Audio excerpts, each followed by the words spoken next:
welcome to Downward Dogma, a podcast that explores and challenges today's authority system. Join us as we discuss the ingredients and functionality of our current framework and explore some possible solutions.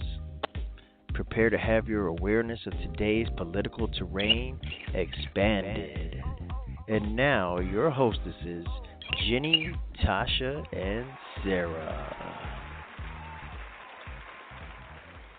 Welcome back, everybody. Another episode of Downward Dogma.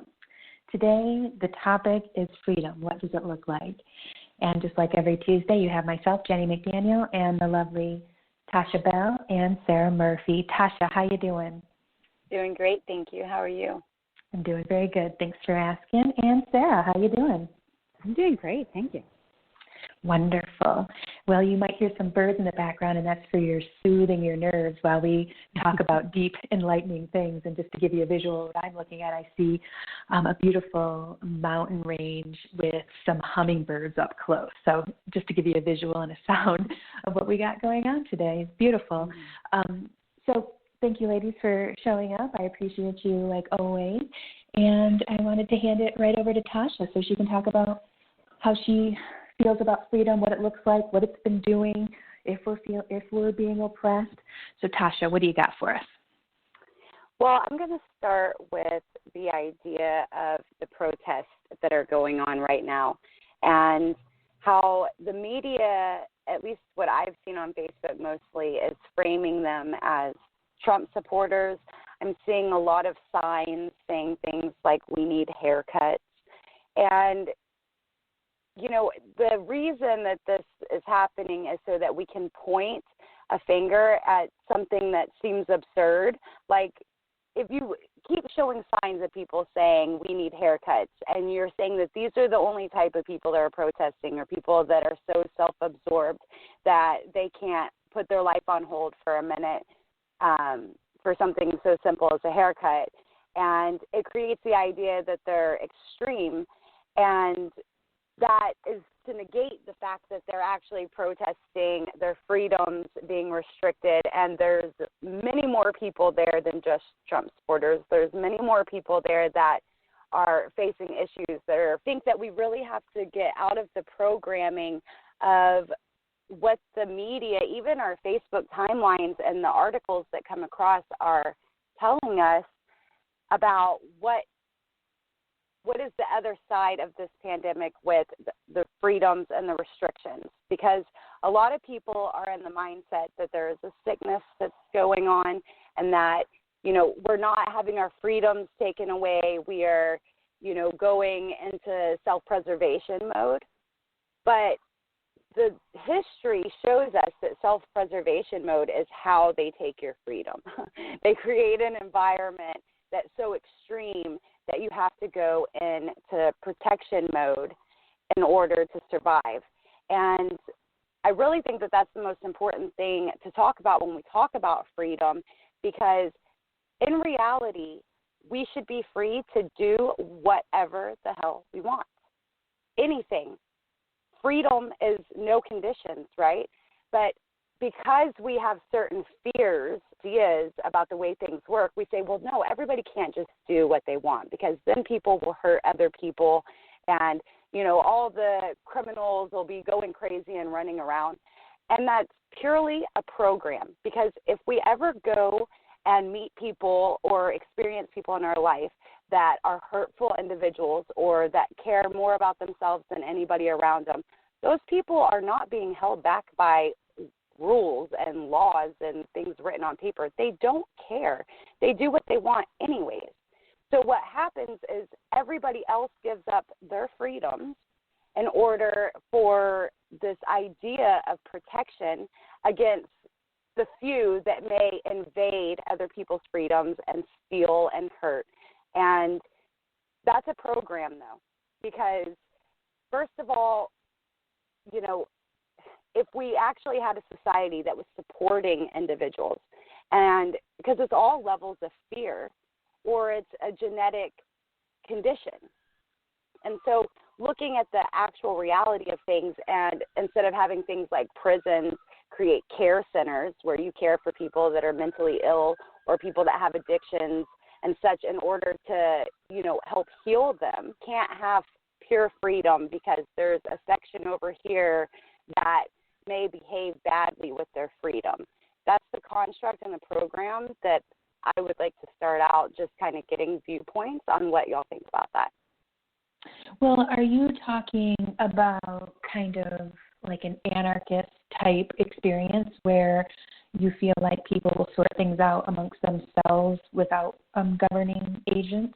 Is that something that you think could be possible? I think it's done anyways. I don't see where I see society, and everywhere that I've looked in the different nooks and crannies of the forgotten spaces of how our society works, none of these laws are protecting anybody. They're actually enforcement to keep the side that could create a new way of being silent, and to create, this illusion of, all people are this good versus evil type act. And to me, it's not real. I mean, very interesting. Freedom is doing whatever you want. That's what freedom is. So, but we always try to say, well, we're free, but let's backtrack that, because we have to have all these rules and these regulations, which are all constructs for fear and the need to protect ourselves. Interesting. And, I often have thought about these kinds of things where we have free will. Should we just do whatever we want? And I think on some levels, a lot of people do. Maybe they're hindered by fears of authoritarian and government and stuff. But we kind of, on a lot of levels, like you said, a person who's going to commit a crime doesn't care about a law. They're going to do it no matter what, if that is in place or not. And then I start thinking about like karmic law and how you don't really get to escape that. So as you may be able to do whatever you want, and in a lot of ways you can, it doesn't come without consequence. And that could be consequence in like the law, but if that didn't exist, there would probably still be some consequence karmically. So if you did whatever you wanted and someone made you mad and this is an extreme example, of course, and you killed someone, and it wasn't in self-defense, sure, there's no law to put you in prison, and sure, you could be out doing that again. But when you drop your body and you go back to the non-physical, you have your higher self to answer to in some of my understandings. So whether we have authority in place or not, I do think that our higher self in some levels is a judge in that, and then we learn according to some of the mistakes that we've made. So yeah, I've had a hair stand up on the back of my neck in regards to authority forever, because I usually was doing something like smoking weed or something. So I was always, put off by them. And I thought, I'm not sure if their intention is to really help, because I'd be broken down with a flat tire or walking somewhere because my car broke down to get some help. And never once would a cop ever pick me up or assist me in that way. And I didn't care. I was a kid. I was walking. But I thought it was very interesting that they were kind of put in place to put a lot of fear in place. And then also some, like you said, imagery of control when you get called after a crime is done if you're a cop, unless you catch one in the act, which I'm sure happens sometimes. So this is a great topic for me because this being a political podcast network, I've often thought about what a better society looks like. And I didn't know fully if I could call myself an anarchist, because I don't mind some regulation and rules, some. But within there's a boundary, and then you could start to feel suppressed. Sarah, do you have any thoughts on the topic, or you want to add anything? There's a ton to unpack there. Mm-hmm. I probably could address that in probably a dozen different ways, depending on the different part that we wanted to kind of pick apart. I guess karmically, I love that you brought that up, because karmically,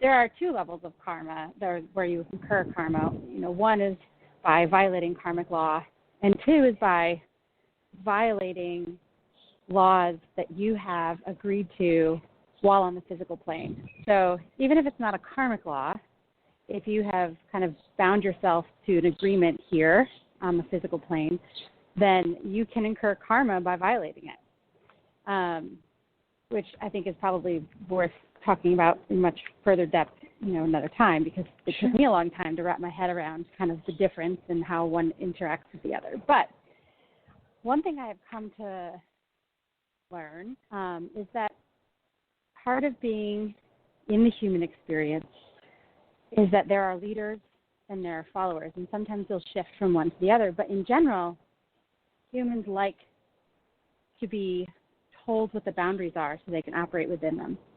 Now, that doesn't necessarily mean there won't be people out there who disregard whatever those boundaries are, but people feel, and they always have from the very beginning of time, safer and better when there is some societal regulations put in place.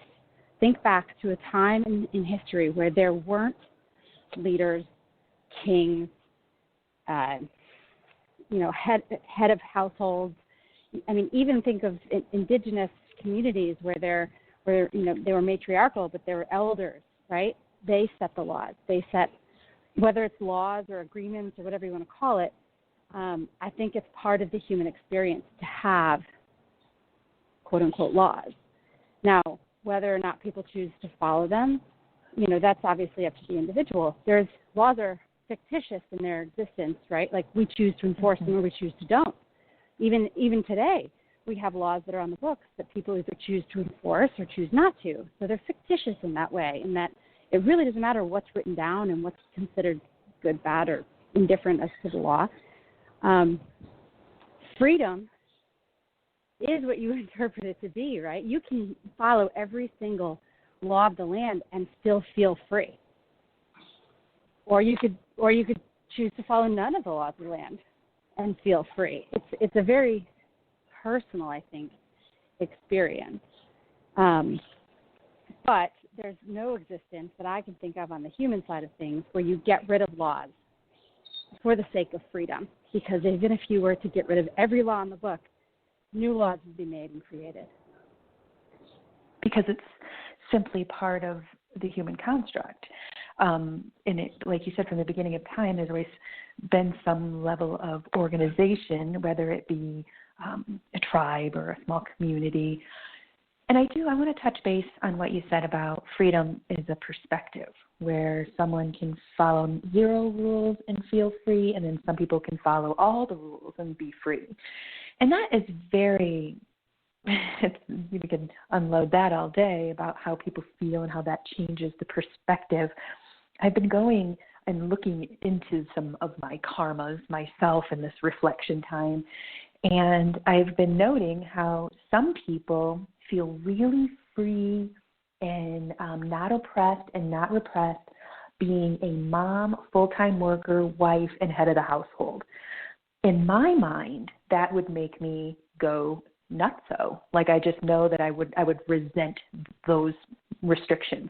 But then some people feel incredibly free, incredibly home, and incredibly safe in that space where I would be like just itching to get up out of that pressure because it would be too much for me. So right. This is what we have to take into consideration when we're dealing with freedoms of many people is perception and what that, how we can stretch that out so it suits as many people as we can. And I agree. I don't think we should be like ruled down. I don't think we should have a shit ton of rules and regulations, but some structure I think is helpful. And I think the reason I buck up against authority, and maybe Tasha, and maybe sometimes you too, Sarah, is that the authority does have a plenty of ego energy. It's an egoic kind of fear-based space, and I can get down with wanting to alchemize that and make that a better construct so I feel less oppressed when they do come down on me, So changing that dynamic would be helpful. Tasha, you back on with us? I am. Cool. Anything you want to add? Well, I missed some of it because my phone overheated. You're on fire.